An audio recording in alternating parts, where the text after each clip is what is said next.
Bonjour à tous, bienvenue au webinaire du programme TRAX du mois de mars.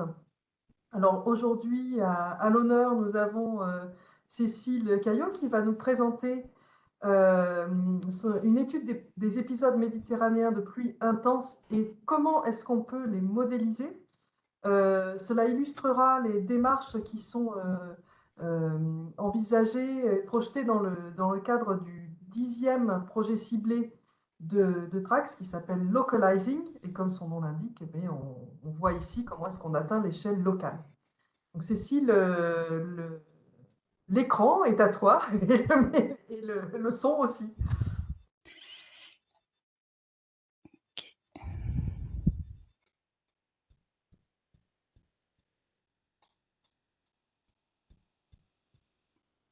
Donc, est-ce que vous voyez bien mon écran? Oui, tout est bon, on voit, on entend. Parfait. Donc, je vais commencer. Donc, je m'appelle Cécile Caillot, je travaille au CNRM, donc dans le centre de recherche de Météo France, et plus particulièrement dans l'équipe qui s'occupe de régionalisation du climat. Et je suis également impliquée donc, dans le PC10 Localizing de Trax, donc un PC qui a pour but d'apporter des informations climatiques fiables à l'échelle locale, et notamment donc par l'utilisation de modèles de climat à résolution kilométrique.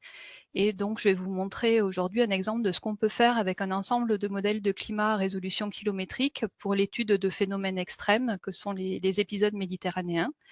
Alors, certains de ces travaux ont été faits dans le cadre de ma thèse, pour laquelle j'ai été encadrée par Samuel Somo et Hervé Douville, également avec l'aide d'Antoinette Alias. Donc, pour commencer, revenons sur un épisode méditerranéen qui a marqué le sud-est de la France en octobre 2020. Cet épisode méditerranéen présente toutes les caractéristiques d'un phénomène extrême. Donc tout d'abord, il est rare, enfin, du moins jusqu'à aujourd'hui. Ensuite, c'est un épisode qui a apporté des très forts cumuls de précipitations. On a dépassé 600 mm en 24 heures et atteint 90 mm en 1 heure. Et enfin, cet événement extrême s'accompagne de forts impacts avec des crues majeures de la Roya et de la Vésubie, des vallées détruites dont on a tous des images en tête et des conséquences dramatiques. Donc revenons sur la définition d'un épisode méditerranéen. Donc ces épisodes de fortes précipitations qui concernent le sud-est de la France et le nord-ouest de la Méditerranée plus généralement ont lieu le plus souvent en automne, même si on a eu quelques exemples récemment. Alors pourquoi plutôt en automne? Parce qu'en fait, c'est la saison où on a plus de chances d'avoir des situations météorologiques de grande échelle favorables qui vont se mettre en place. Donc avec de l'air froid en altitude, dans un flux de sud-ouest à sud, qui va venir rencontrer de l'air chaud et humide en basse couche. Donc cela va générer un conflit de masse d'air et des ascendances qui vont s'étendre sur toute l'épaisseur de la troposphère. Donc on va avoir de la convection profonde, on va avoir des nuages d'orage qui vont se former. Et le caractère peu mobile de ces systèmes s'explique par différents processus de méso-échelle. Donc là, on est plutôt à quelques heures et quelques dizaines de kilomètres.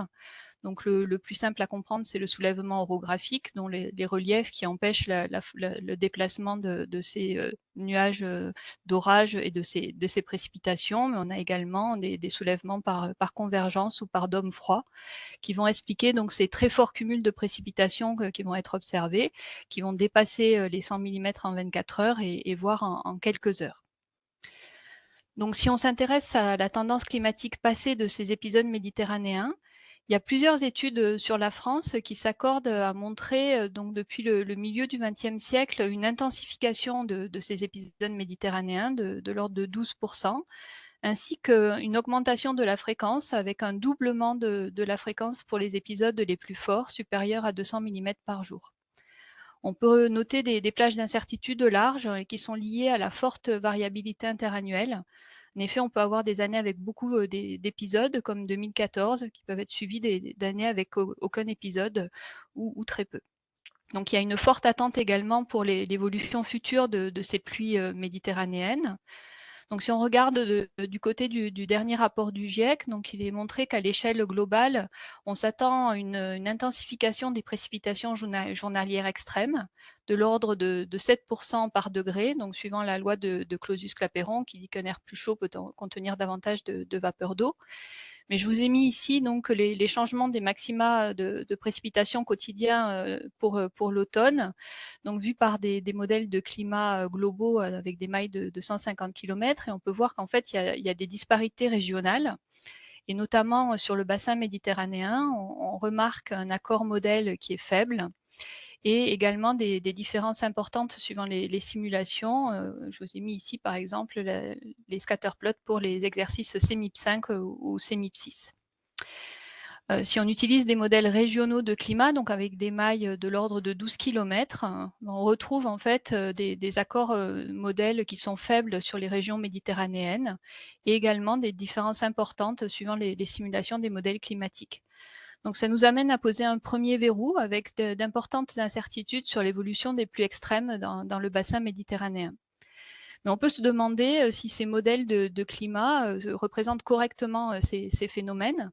Et si on regarde, par exemple, comment est vu le relief et comment sont vus les extrêmes quotidiens de précipitation de l'automne par des modèles de climat avec des mailles de 150 km, qu'on le compare à des observations, ben en fait, on voit que ces modèles ne sont pas capables de représenter correctement les extrêmes quotidiens méditerranéens en proposant des précipitations uniquement sur les Alpes et les Pyrénées et avec un massif central en fait qui n'est pas représenté dans ces modèles. Donc, quand on utilise des modèles à air limité, des modèles régionaux, on peut augmenter la résolution. Des modèles à maille de 12 km, on peut voir ici qu'on représente mieux les extrêmes quotidiens de précipitation de l'automne. Toutefois, on a vu que pour bien représenter des épisodes méditerranéens, il y avait plusieurs processus de méso-échelle qui entraient en jeu. Et quand on regarde les extrêmes horaires de précipitation, on peut voir ici que ces modèles à 12 km sous-estiment fortement les valeurs d'extrêmes horaires et donc ne permettent pas la représentation correcte de ces épisodes méditerranéens. Donc c'est ce qui nous amène à poser un deuxième verrou avec des modèles qui jusqu'à maintenant représentent mal les processus de méso-échelle des épisodes méditerranéens. Toutefois, depuis quelques années, avec l'augmentation de la puissance de calcul, on peut augmenter encore la résolution des modèles régionaux de climat. Donc maintenant, on peut faire tourner des modèles avec des résolutions kilométriques, donc de l'ordre de 2 à 3 km. Donc cela permet non seulement de mieux représenter la topographie, les surfaces, mais cela permet surtout de s'affranchir de la paramétrisation, donc de la simplification de la convection profonde, et d'avoir une convection profonde qui va être explicitement résolue par les équations de la dynamique du modèle. Donc on attend une meilleure représentation des systèmes orageux avec ces modèles. Et je vous ai mis ici les extrêmes horaires de précipitation de l'automne par des modèles avec une résolution de 2,5 km comparés aux observations. Et on peut voir ici donc que ces modèles se comportent beaucoup mieux. Donc les questions scientifiques à laquelle on va essayer de répondre au cours de cette présentation. Donc tout d'abord, est-ce que ces modèles de climat résolution kilométrique représentent correctement les épisodes méditerranéens en climat présent? Et ensuite, si oui, on va voir si, quelle est la réponse de ces épisodes méditerranéens au changement climatique vus par ces modèles à haute résolution. Quelles informations nouvelles peuvent apporter ces modèles? Quels sont les changements robustes qui sont mis en évidence, mais également quelles incertitudes persistent? Donc ma présentation va se dérouler ainsi. Donc je vais d'abord vous présenter cette nouvelle génération de modèles de climat à résolution kilométrique, ainsi qu'une approche objet pour l'étude des pluies extrêmes. Ensuite, nous nous intéresserons donc à l'évaluation de ces modèles pour représenter les épisodes méditerranéens. Enfin, nous verrons quelle est l'évolution future de ces épisodes vus par ces modèles. Ensuite, je conclurai sur cette partie et j'en profiterai pour donner quelques autres applications de ces modèles à résolution kilométrique avec quelques exemples tirés de notre expérience avec le modèle CNRM-AROM. Donc on va commencer par quelques aspects méthodologiques.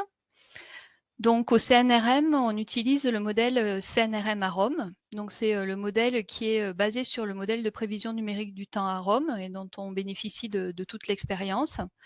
Ce modèle est la brique atmosphérique du futur système couplé kilométrique qui va être développé dans le cadre de TRAX et du PC10. Donc nous, ce modèle, on l'utilise avec une résolution horizontale de 2,5 km et 60 niveaux verticaux. Donc pour faire des simulations à air limité avec ce modèle à haute résolution, on doit lui donner au bord des conditions aux limites. Donc on ne peut pas directement forcer ce modèle par des modèles globaux de climat à 150 km. Il y aurait un saut de résolution trop important. On passe donc par un modèle Aladdin à 12 km qui va donner les conditions aux limites toutes les heures, notre modèle à Rome. Et on va également fournir à notre modèle des forçages radiatifs, gaz à effet de serre, aérosols, volcans, ainsi que des forçages de surface, des températures de surface de la mer. Et donc on a pu réaliser plusieurs simulations avec ce modèle, et certaines d'entre elles ont été faites dans un cadre plus large, dans le cadre du programme Cordex FPS on Convection. Donc c'est un programme qui s'est terminé l'année dernière et qui avait été initié au sein des communautés Eurocordex, MedCordex et IMEX, et qui a rassemblé un ensemble d'une vingtaine de groupes de recherche en Europe qui ont travaillé avec des modèles de climat à résolution kilométrique, donc qui représente de manière explicite la convection profonde. Un domaine commun a été choisi, donc c'est ce domaine panalpin que je vous ai mis ici, donc qui a été choisi pour bien représenter le climat des alpins, mais également les épisodes du nord-ouest de la Méditerranée, les épisodes de forte pluie. Donc les différents groupes de recherche utilisent des modèles de climat haute résolution appartenant à plusieurs familles.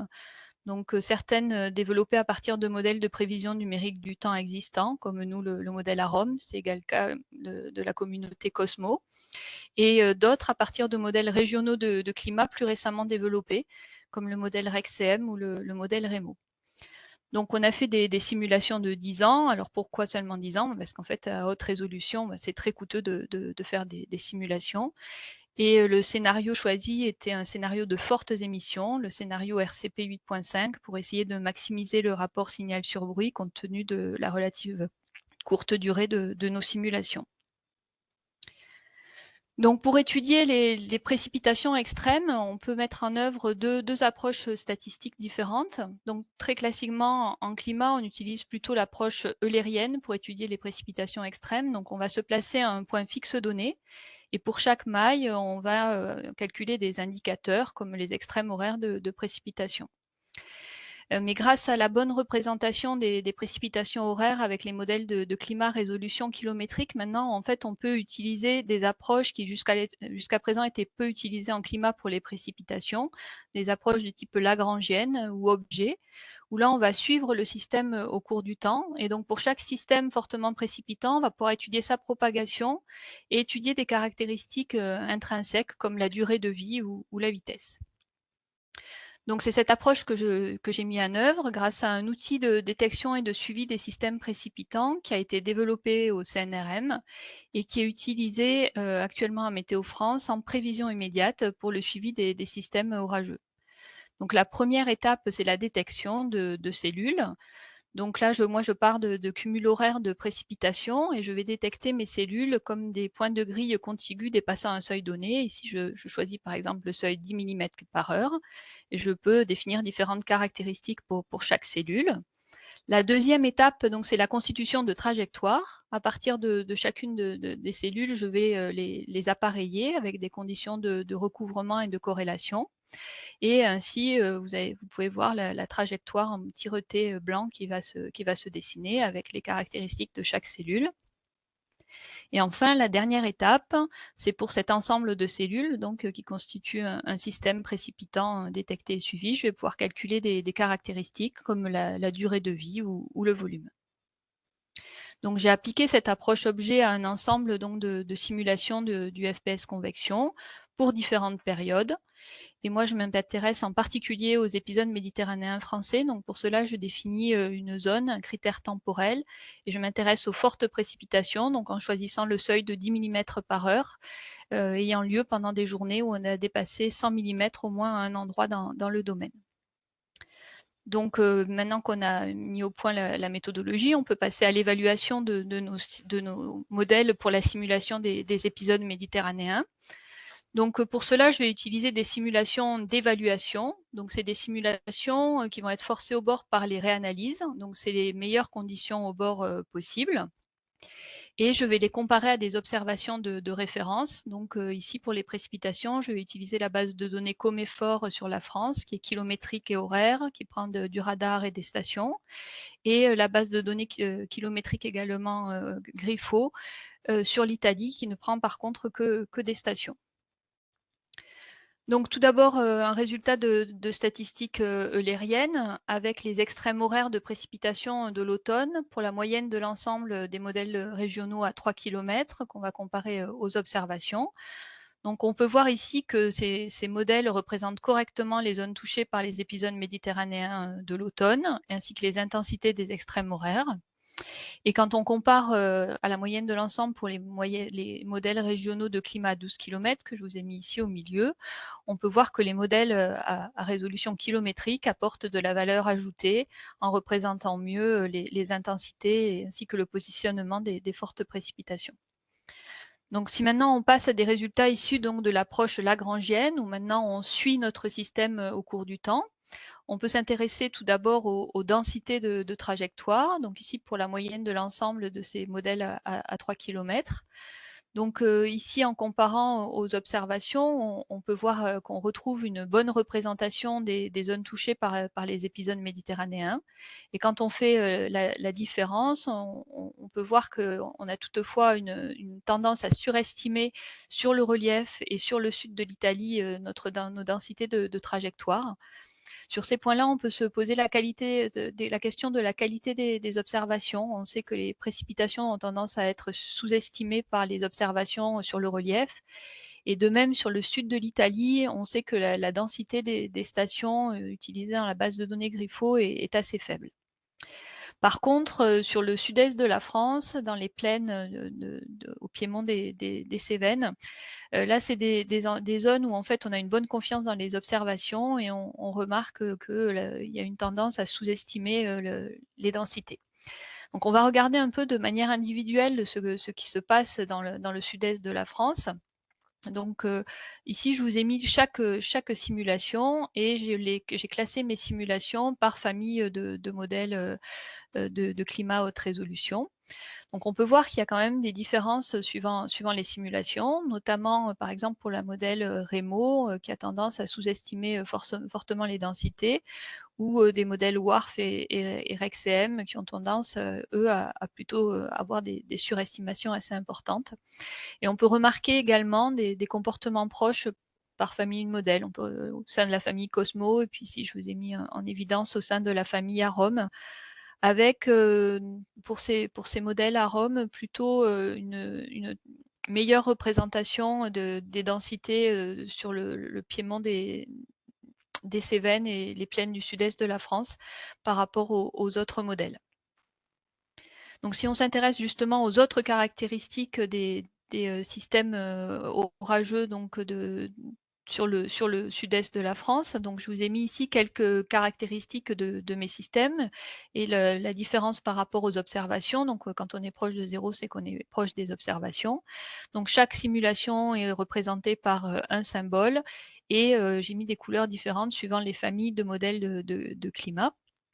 Donc, on peut voir ici qu'il y a tout d'abord une bonne représentation des principales caractéristiques pour la plupart des simulations. On note toutefois une tendance de toutes les simulations à avoir des durées et des vitesses un peu trop importantes par rapport à ce qui est observé. On remarque également qu'il y a des comportements proches par famille de modèles. Donc ici, je vous ai mis toutes les simulations avec le modèle la famille Cosmo. Et c'est également le cas pour les 3 simulations qu'on a avec la famille Arome. Et notamment, on peut remarquer que ces modèles ont tendance à avoir des surfaces et des volumes un peu trop importants et par contre sous-estimer les intensités maximales. Et on remarque également des différences un peu plus marquées pour certaines simulations. Ici, la simulation avec le modèle REMO qui fait des systèmes qui durent trop longtemps, qui sont trop gros et donc des volumes trop importants. Donc pour cette première partie, une petite synthèse. Donc ici, on a montré qu'en évaluant nos modèles de climat à résolution kilométrique, on a montré que c'était des outils de modélisation adaptés qu'ils apportaient de la valeur ajoutée par rapport au modèle à 12 km et qu'ils représentaient correctement les principales caractéristiques des systèmes français. On a quand même trouvé quelques limitations avec certaines différences par rapport aux données observées qui sont présentes dans toutes les simulations et d'autres qui sont présentes par famille de modèles ou par modèle avec des modèles plus récemment développés qui présentent des biais en général plus importants. Donc si on fait un zoom, si on s'intéresse en particulier au comportement d'arômes, donc on a plutôt une meilleure représentation spatiale de densité de trajectoire par rapport aux autres modèles sur le sud-est de la France, mais une tendance à avoir des surfaces trop grandes, des volumes trop grands et de sous-estimer les intensités maximales. Et l'étude pour CNRM d'évaluation pour CNRM à Rome a fait l'objet d'une publication dans Climate Dynamics en 2021. Donc maintenant qu'on a évalué nos modèles, on va pouvoir voir quelle est l'évolution future des épisodes méditerranéens avec ces mêmes modèles. Donc pour cela, je vais utiliser des simulations qui sont non plus forcées par des réanalyses, mais par des modèles globaux de climat. Donc je vais avoir des simulations qu'on appelle historiques, donc en climat présent. Et ensuite des simulations scénarios, donc en climat futur. Et en faisant la différence des deux, je vais pouvoir avoir le signal de changement climatique.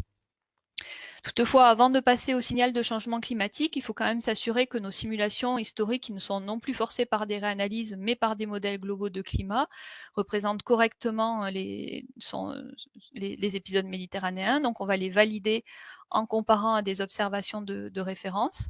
Donc ici, je n'ai pas le temps de vous montrer les détails de cette analyse, mais vous pouvez me faire confiance. Donc il y a une bonne représentation des caractéristiques des épisodes méditerranéens, malgré toujours quelques limitations. Et en fait, quand j'ai fait ces deux études d'évaluation des simulations d'évaluation et de validation des simulations historiques, j'ai trouvé des similitudes fortes dans le comportement. Et je vous ai mis ici les différences dans les simulations historiques en fonction des différences dans les simulations d'évaluation pour trois caractéristiques.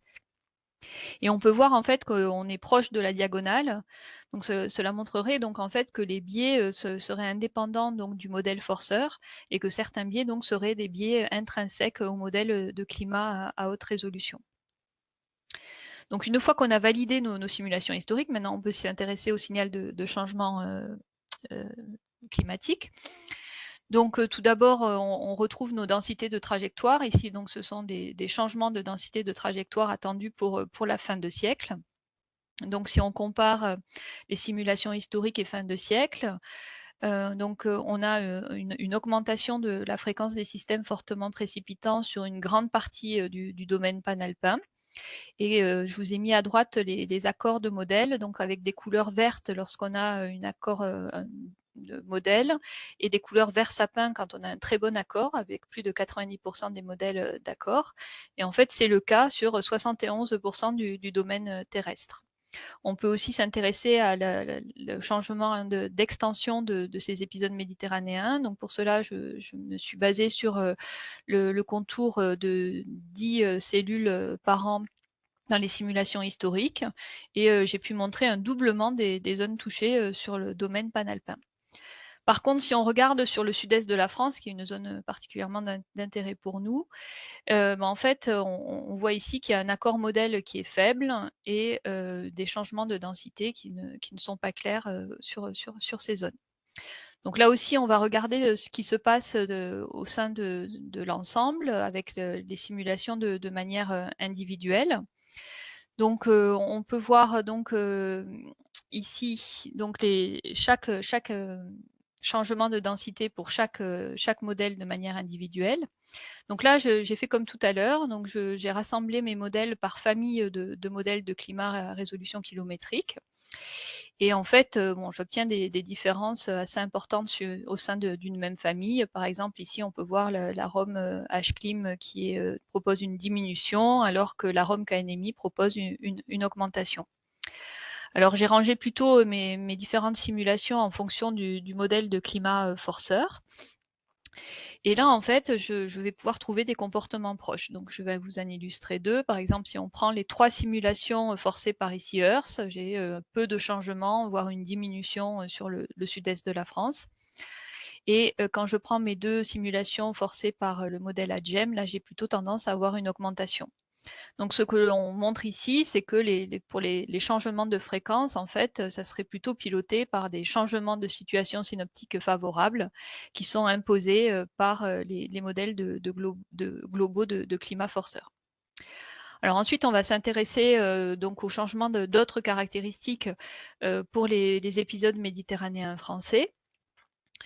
Donc, si on regarde, on reprend le nombre, ben, on retrouve nos différences et nos incertitudes donc sur l'évolution avec des signaux qui sont différents suivant les simulations sur le sud-est de la France. Si on s'intéresse aux durées et aux vitesses, en fait, il y a pas de changement attendu pour l'ensemble des systèmes. Mais par contre, on a un très bon accord pour une augmentation des intensités ainsi que des surfaces et des volumes. Et on peut toutefois remarquer qu'il y a une simulation qui propose des changements différents, mais qui sont toutefois plausibles. Et donc, c'est la simulation du modèle anglais qui propose des systèmes plus nombreux, qui durent moins longtemps, qui sont plus petits, mais qui sont plus intenses. Alors, on a quand même un intérêt particulier pour les systèmes les plus intenses. Donc, je me suis intéressée aux queues de distribution prenant le seuil du percentile 97 des intensités maximales dans les simulations historiques. Donc, pour ici, en fait, je vois qu'il y a une augmentation de la fréquence qui est attendue, mais toutefois avec des larges gammes de valeurs, une augmentation d'intensité qui pourrait être compris entre plus 38 et plus 326%. Et concernant les autres caractéristiques, en fait, il y a un très bon accord pour que les systèmes les plus intenses durent moins longtemps et soient encore plus intenses dans le futur. Pour ce qui est des surfaces, des volumes, en fait, ici, il y a plus de dispersion au sein de l'ensemble. Mais on a envie d'avoir un peu plus d'informations sur la valeur et sur les augmentations d'intensité qu'on pourrait attendre avec ces systèmes dans un climat plus chaud. Et pour cela, en fait, pour dépasser la courte durée des simulations, je vais utiliser des lois statistiques. Donc, je vais utiliser une loi GPD qui va me permettre de calculer des durées de retour qui dépassent 10 ans. Donc ici, par exemple, je vous donne l'exemple pour des durées de retour de 20 ans. Donc ici pour le modèle CNRM à Rome, donc avec des valeurs pour les simulations historiques de 77 mm/h et pour les simulations de fin de siècle de 123 mm/h, soit une augmentation de 61%. Donc j'ai appliqué cette même méthode pour toutes les simulations. Donc vous avez ici donc les intensités maximales de durée de retour de 20 ans pour toutes mes simulations. Et j'ai calculé donc ceux pour la fin de siècle et les changements relatifs moyens indiqués également. Et en fait, on s'aperçoit qu'il y a une très large gamme de changements possibles, entre plus 16 et plus 95%. Et on a envie un petit peu d'avoir un chiffrage des valeurs qu'on pourrait avoir en fin de siècle. Donc pour cela, en fait, je suis partie des intensités maximales de durée de retour 20 ans calculées à partir des observations. Donc une valeur de 123 mm/h. Et si j'ajoute donc les augmentations de 16% ou de 95%, j'obtiens des valeurs entre 142 et 239 mm/h, donc des valeurs très fortes et qui sont à comparer du record absolu qui est mondial de 305 mm/h détenu dans le Missouri aux États-Unis. Donc des valeurs qui pourraient être très fortes en fin de siècle. Et on a quand même cette large gamme de possibles, donc on a envie d'essayer de comprendre comment expliquer cette large gamme de possibles. Donc on a cherché plusieurs pistes. Donc d'abord on a essayé de regrouper nos différents changements d'intensité en fonction des familles de modèles de climat à haute résolution. Donc, en fait, ici, on voit que la plus petite augmentation et la plus grande augmentation, en fait, les modèles appartiennent à la même famille de modèles Cosmo. Donc, il n'y a pas d'explication par famille de modèles. On a cherché du côté du modèle de global forceur. Donc, en fait, ici, on retrouve la plus petite et la plus grande augmentation pour des modèles forcés par le même modèle MPI. Donc, il n'y a pas d'explication non plus par le modèle global forceur. Donc, on a regardé du côté du réchauffement régional. Donc ici, je vous ai mis les changements d'intensité maximale en fonction des changements régionaux de température. Et on trouve en fait toujours une large gamme de changements possibles qui va entre +4 et +27%, donc par degré, donc entre 0,5 fois et 4 fois le taux de Clausius-Clapeyron. Mais on peut remarquer qu'en fait, les changements les plus forts, ici de 4 fois Clausius-Clapeyron, en fait, ils ne correspondent pas aux réchauffements les plus forts. Donc, on n'a pas d'explication non plus directe par le taux de réchauffement régional. Donc enfin, on a regardé du côté de la durée des simulations. Donc pour les simulations avec CNRM à Rome, en fait, on a pu faire des simulations de 20 ans. Donc on peut avoir 4 paires de simulations de 10 ans qui ne sont pas indépendantes. Donc j'ai fait les mêmes calculs pour les 4 paires et j'obtiens donc des changements relatifs pour chaque paire de simulations. Et en fait, suivant les paires de simulations, je peux avoir entre +36 et +67%. Donc, ce qui montrerait qu'une source d'incertitude serait bien la variabilité naturelle du climat. Donc, je vais maintenant conclure sur cette étude sur les épisodes méditerranéens avec des modèles de climat à résolution kilométrique. Donc, on a vu dans la partie d'évaluation que ces modèles étaient des outils de modélisation adaptés pour l'étude climatique de ces phénomènes extrêmes. Et cela nous permet d'avoir une confiance accrue en ces modèles et donc en leurs projections futures. Pour la partie projection, donc les résultats ont fait l'objet d'un article qui vient juste d'être publié dans la revue GRL. Donc côté fréquence, on a montré une augmentation sur une grande partie du domaine panalpin, mais pas d'accord clair sur le sud-est de la France. Et on pense que le rôle des modèles globaux de climat pour les changements de fréquence est prédominant.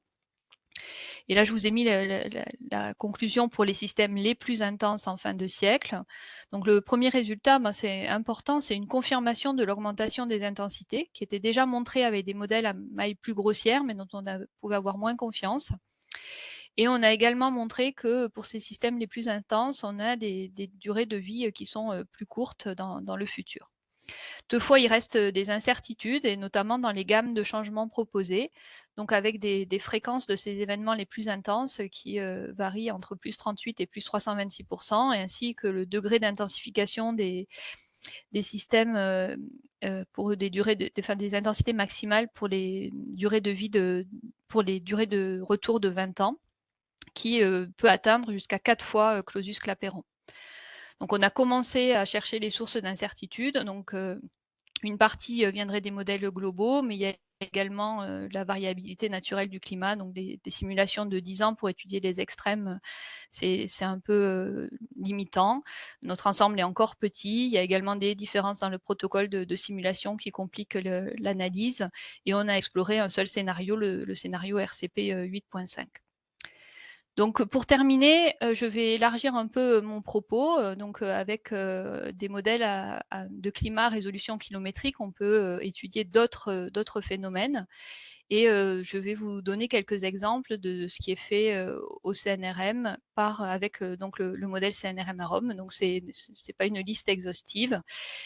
Et voilà. Donc en restant côté Méditerranée, en fait, on peut utiliser nos modèles de climat à haute résolution pour forcer des modèles hydrologiques. Donc c'est ce qui a été fait dans le cadre de la thèse de Niels Poncet, qui va bientôt soutenir. Et je vous ai mis ici un exemple pour le Gardon d'Anduze. Donc si on compare les intensités des crues calculées à partir obtenues à partir de simulations hydrologiques forcées par AROM, on voit qu'il y a une meilleure représentation, qu'on est plus près des observations. Et après correction, si on s'intéresse aux signaux futurs, on voit qu'il y a une différence de réponse suivant des modèles entre AROM et Aladin. Donc pour AROM, en fait, on a pour les crues modérées une tendance à la diminution en fin de siècle, alors qu'on a une augmentation pour les crues les plus intenses, alors que pour le modèle Aladin, on a une augmentation sur toute la distribution. En restant sur les épisodes de précipitations extrêmes, on peut également, avec des modèles à maille fine, faire des approches plus études de cas et possiblement futuriser les événements extrêmes en choisissant des scénarios avec une approche de type storyline. Donc c'est ce que se propose de faire Margot Bador du Cerfax. Et donc je vous ai mis ici un exemple. Donc le premier cas qu'elle a traité, c'est l'épisode méditerranéen des Alpes-Maritimes et l'effet potentiel de température de surface de la mer plus chaude. Je vous en dis pas plus. Margot est dans le PC10 et vous fera un webinaire plus tard sur ces travaux. Alors avec des modèles de climat haute résolution, on peut s'intéresser aussi au climat des îles, donc des zones avec des traits de côte et des topographies complexes. Donc il y a une thèse en cours, la thèse d'Edith Cortez Hernandez sur la Corse, qui étudie notamment la valeur ajoutée d'arômes par rapport à l'Adin pour représenter les caractéristiques du climat. Et je vous ai mis ici un exemple de représentation des brises de mer et de terre, également avec l'effet dans les brises de vallée, avec une meilleure représentation par le modèle arôme. En continuant avec les îles, on va passer côté outre-mer. Donc, il y a des simulations qui ont déjà été réalisées sur le domaine de la Réunion, 20 ans historique et 20 ans fin de siècle. Et je vous ai mis ici un exemple de composite des cyclones tropicaux intenses et très intenses vus par le modèle AROM, avec une intensification attendue en fin de siècle. Côté Pacifique, donc il y a des simulations qui sont en cours de préparation sur un domaine Nouvelle-Calédonie, Vanuatu, par Anne Lé, et des simulations qui ont déjà été faites, des simulations d'évaluation dans le cadre de la thèse d'Amaris Casnin sur un domaine Polynésie française. Et je vous ai mis ici une illustration donc de la valeur ajoutée d'arômes par rapport à Aladin pour représenter les précipitations sur Tahiti et Moorea. On peut également attendre de mieux représenter le climat des montagnes avec des modèles à maille plus fine. Toutefois, dans les premières simulations faites avec CNRM à Rome, on a identifié, en plus d'un biais froid, une surestimation de la hauteur et de la couverture de neige par CNRM à Rome. Donc ici, ce sont les travaux dans le cadre de la thèse de Diego Montero, qui va bientôt soutenir également. Et dans la dernière partie de sa thèse, en fait, il s'est attaché à modifier les schémas de sol, de neige, pour mieux représenter le manteau neigeux. Et c'est ce qu'il est arrivé à faire en prenant en compte également les hétérogénéités sous maille et en réduisant le flux de chaleur sol-neige. Et on montre ici une bien meilleure représentation des durées d'enneigement par le modèle, et ces différentes modifications seront incluses dans les prochaines simulations qu'on fera avec Arom. Alors avec un modèle à maille fine, on peut aussi étudier le climat urbain et utiliser des modèles de ville. Donc c'est le modèle TEB qui est utilisé dans CNRM à Rome. Donc ici, ce sont des études faites avec l'équipe ville donc du CNRM, et en particulier Aude Le Monsu, et qui a pu faire des études d'évaluation sur Paris, ainsi que Johanna Michaud. Et notamment dans sa thèse, Johanna a pu s'intéresser à l'évolution des vagues de chaleur sur Paris et montrer que en fin de siècle, on a un écart entre la ville et le rural qui est moins grand que dans les simulations historiques. Pour continuer à améliorer la représentation du climat urbain, et notamment dans le cadre de la thèse de Léa Corneille, on est en train de mettre en place une version plus sophistiquée de TEB, notamment en prenant en compte la végétation dans le canyon urbain et en utilisant un module qui permet de prendre en compte l'énergétique du bâtiment, y compris le chauffage et la climatisation. Et vous avez un exemple ici de la représentation des nuits tropicales. Donc, c'est des nuits avec des températures minimales supérieures à 20 degrés pour l'été 2022 et vu par le modèle CNRM à Rome sur la région parisienne. Donc, pour terminer, je vous ai fait ici un petit listing de nouvelles perspectives d'études avec ces modèles de climat à résolution kilométrique. Il y en a d'autres, notamment du côté des impacts.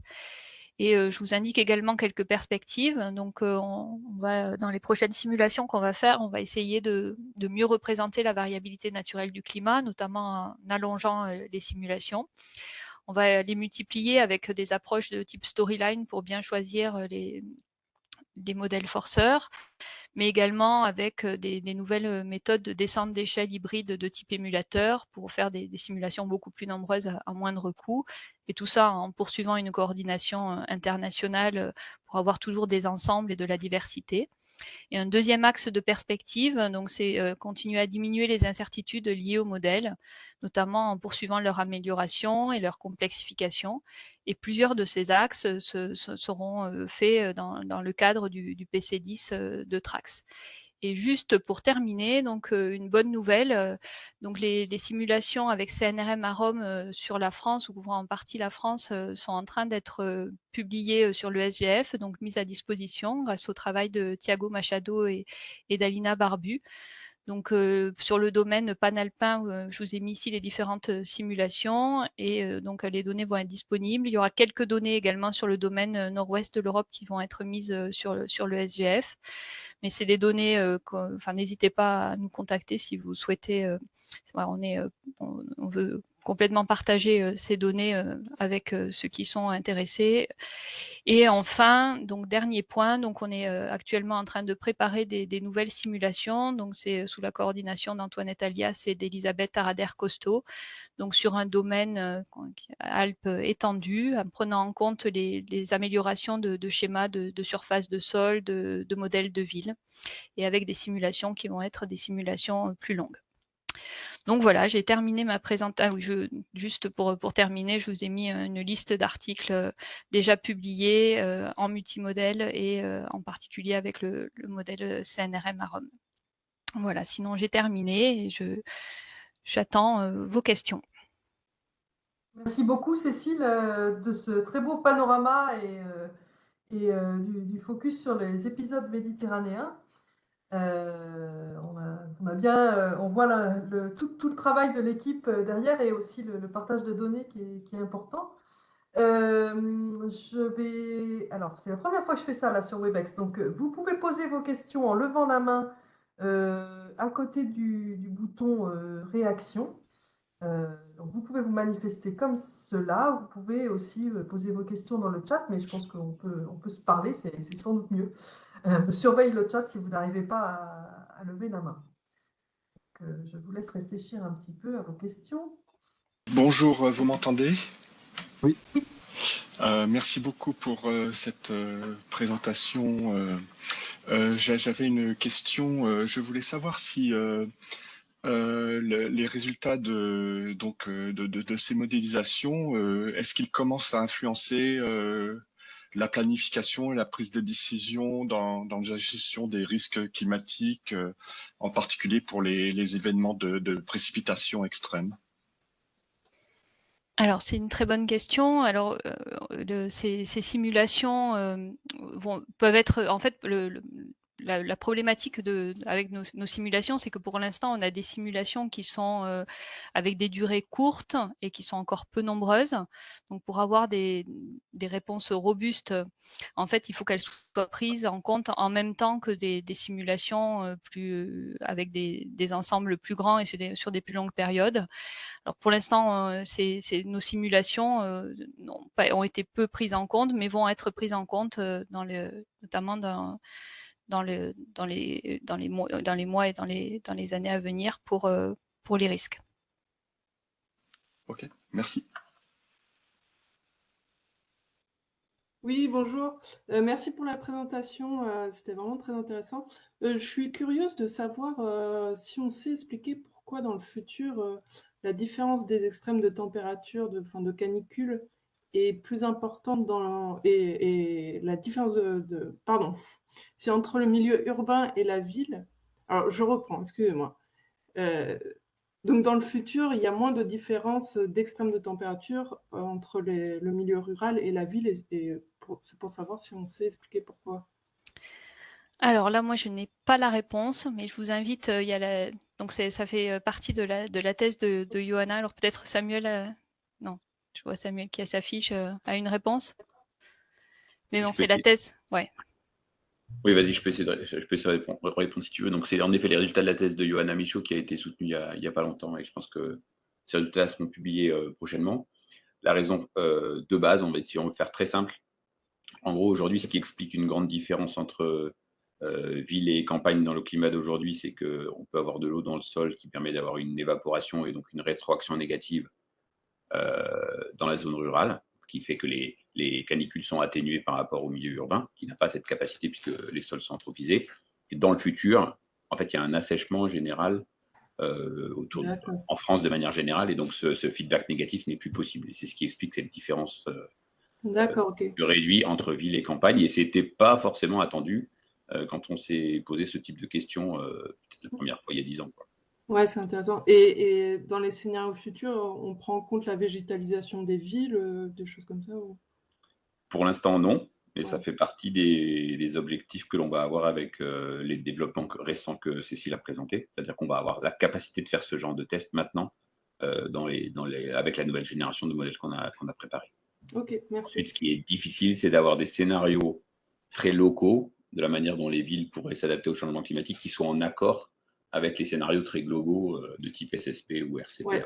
Pour l'instant, ça, c'est un enjeu un peu compliqué encore pour nous. Mais en tout cas, oui, c'est un des objectifs, et d'utiliser ce genre de modèle précis qui représente les territoires à l'échelle des décisions pour l'utiliser comme des outils de test de solutions d'adaptation locale au changement climatique. C'est vraiment un des enjeux dans les années à venir. Ok, super, merci. Alors, y a-t-il d'autres mains levées? Oui, vous m'entendez? Oui, C'est Emilia. Emilia. Oui, j'ai une question. Bon, j'avais déjà discuté avec Cécile, mais qui se pose aussi pour valider des modèles à cette résolution-là, c'est les observations.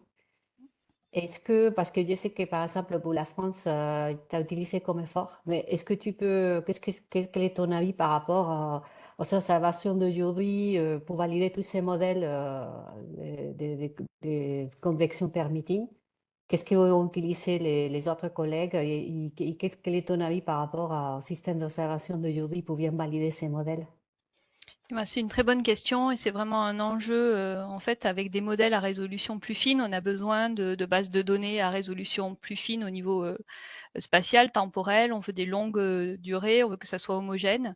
Et en fait, il y a très peu de bases de données qui existent qui satisfont tous ces critères. Sur la France, on a relativement de la chance avec les bases de données Comefor, mais qui sont disponibles que depuis 1997. Et sur d'autres pays, en fait, ça n'existe pas. Et même, enfin, les données sur Griffo sur l'Italie, où il n'y a pas de radar pour les précipitations, en fait, les extrêmes, il y a quand même des manques pour bien représenter les extrêmes de précipitation. Alors, il y a des données qui existent pour les précipitations sur l'Allemagne, sur la Suisse, mais il manque, on aurait vraiment besoin d'un ensemble en fait sur l'Europe à haute résolution, mais il y a certains pays en fait où on n'a toujours pas de données, donc on peut pas valider nos modèles correctement. Et ça c'est problématique parce que typiquement sur le relief, et après malgré, et après il y a les limitations des données d'observation comme sur le relief, comme je vous ai montré, ou même Comefor sous-estime les précipitations. Donc on en vient à des résolutions où en fait parfois on peut aller jusqu'à se demander si le modèle n'est pas meilleur que les observations, et donc là ça devient problématique. Donc on a vraiment un besoin d'observation à haute résolution. Alors on espère pas mal dans la nouvelle réanalyse kilométrique sur la France avec ARA, mais bon, il y aura quand même du modèle dedans, donc ça c'est pas des observations pures. Ça marche. Merci. Merci. Y a-t-il d'autres questions?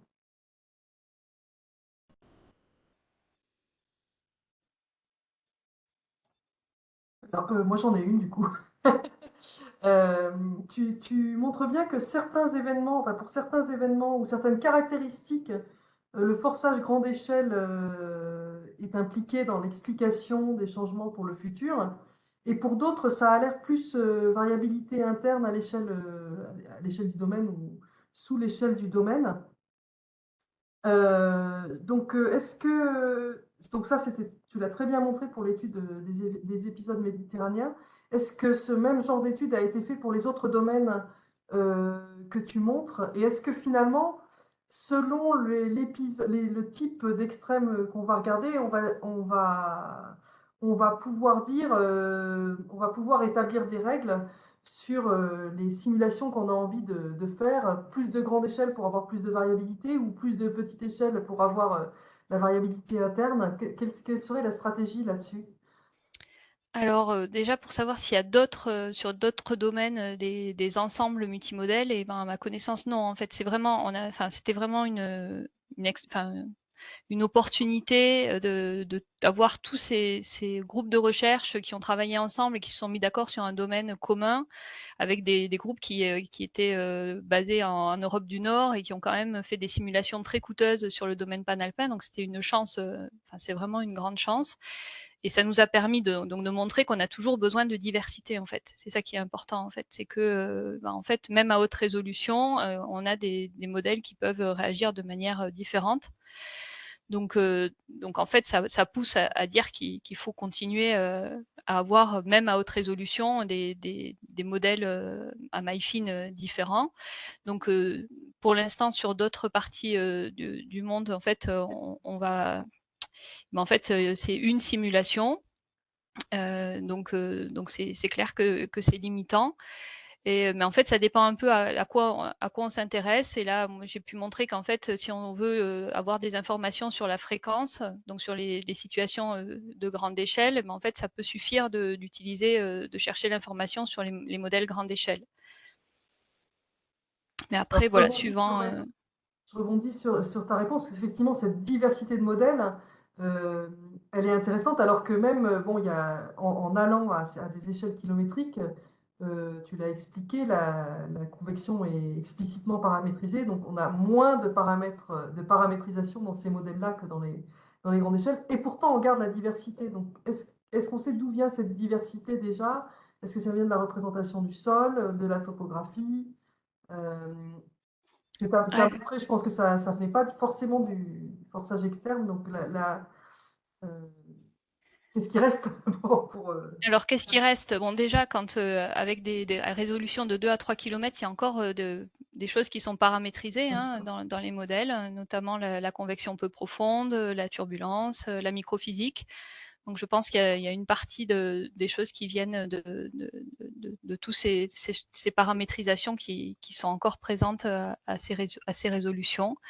Ensuite, effectivement, pour l'instant, ce qu'on a pu voir, nous pour l'instant, on a des schémas de sol, on avait pris les mêmes choses que ce qui était fait en prévision numérique du temps où ça a moins d'impact. Et on a par exemple pour les températures, on a des biais qui sont sans doute liés au fait qu'on a une représentation du sol qui est trop simple. Donc il y a effectivement de ce côté-là aussi à creuser.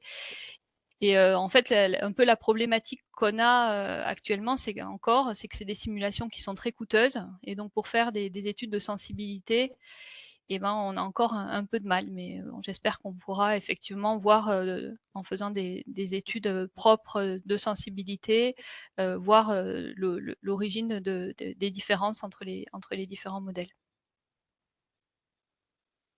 Très bien. Qui est Olivier Talagrand, vous m'entendez? Oui. Bon, une question simple. Est-ce qu'aujourd'hui, il y a des projets d'utiliser dans son contexte l'épisode méditerranéen ou venant de la simulation à échelle fine, d'utiliser les méthodes d'apprentissage machine? On dit intelligence artificielle, bon, ce n'est que de l'apprentissage machine, mais y a-t-il des projets de l'utiliser? Et en particulier, si oui, y aurait-il des bases de données pour faire l'apprentissage nécessaire? Alors oui, en fait, comme je l'ai dit, hein, donc ces simulations sont très coûteuses. Donc avant d'avoir des grands ensembles et des résultats robustes, il va falloir encore attendre beaucoup de temps. Donc une des solutions qu'on est en train d'explorer, bon, c'est juste à l'état de projet pour le modèle AROM, mais c'est plus bon, c'est des choses qui vont être explorées notamment dans le cadre du PC10. Donc c'est l'utilisation donc de méthodes hybrides. Donc avec effectivement des apprentissages. Et en fait, l'idée, c'est d'apprendre sur des simulations avec les modèles à maille fine, des simulations existantes. et ensuite de pouvoir multiplier ces simulations. Donc c'est notamment Antoine Doury qui a déjà fait ça dans notre équipe à partir de GCM pour faire de la descente d'échelle hybride pour des modèles régionaux de climat à 12 km. Et là, il est en train de chercher comment faire pour émuler nos modèles à haute résolution. Et c'est un des axes qui va être poursuivi dans le cadre du PC10. D'accord. Et donc, on va apprendre sur des simulations de nos modèles à haute résolution. Très bien, merci bien. Quelques mots de conclusion et de perspective là pour le prochain webinaire et les prochains événements de Trax. Je voudrais d'abord remercier Cécile pour son très beau webinaire, et je pense que voilà, on le mettra en ligne et il pourra être vu aussi. Il y avait énormément de participants, Cécile, je ne sais pas si tu as suivi, mais on était plus de 70 la plupart du temps. Donc nous mettrons ton séminaire en ligne, bien évidemment. Les prochains rendez-vous Trax, c'est la semaine prochaine à Toulouse, le lancement des projets ciblés Quintet et Impression ESM sur la physique des modèles. Donc il sera de nouveau question de ce qu'il y a dans les modèles, et puis Quintet sur les méthodes de calibration et de spin-up et l'utilisation, pour répondre à Olivier, aussi du potentiel d'intelligence artificielle dans ces exercices. Donc ce sera du 3 au 5 avril à la Météopole de Toulouse. Et puis le webinaire d'avril sera le 26 avril à 11 h sur le changement de paradigme dans la fourniture de services d'information climatique au niveau national en Afrique, dans les Caraïbes et dans le Pacifique, et il sera présenté par Wilfran Mufuna Okia à 11 h. Et j'ai noté qu'il y avait aussi la thèse de Diego Montero juste avant. Donc la matinée sera chargée. Nous aurons ensuite le lancement des projets ciblés Dialogue et Démo Climat sur les services climatiques du 15 au 17 mai à Grenoble. Voilà, donc beaucoup de rendez-vous. À bientôt. Je vous souhaite un très bon week-end de Pâques et une bonne continuation. Merci Cécile, et merci à tous pour vos questions et votre intérêt pour Trax.